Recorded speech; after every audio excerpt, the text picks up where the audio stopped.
I got my Xbox One. You can see I'm a fucking Halo fanboy. This is my TV. This is my Xbox One, and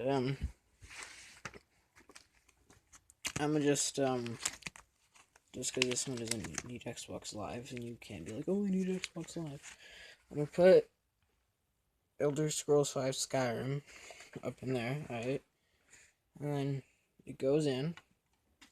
Well, you'll just see what happens.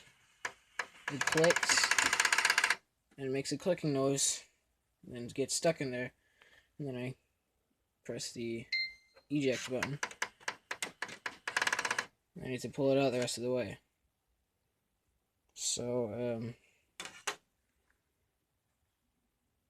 yeah, that's what's happening. So I take this.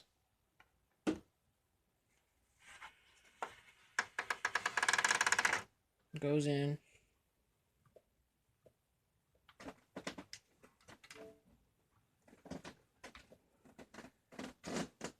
Going to Skyrim.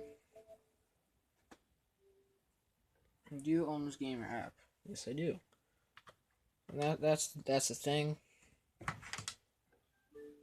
I almost like it's stupid. Like that don't sound good for my game or the console. I'm gonna just flick that back up in there. If y'all got any damn tips that you can help me with, I mean, it was dropped. I'm not sure exactly how it was dropped. I went to my game room. And then it wasn't there, and then it was on the garage floor for some reason. Same with the 360, but the 360 is fine. What the fuck are you on? Whatever. Yeah, 360 is fine, and it was dropped, and I'm guessing it's got something to do with the disk drive, like most other Xbox problems. If you guys can help me, that'd be great. So, yeah. Oh, and add me on Xbox. Yeah. Peace, bro.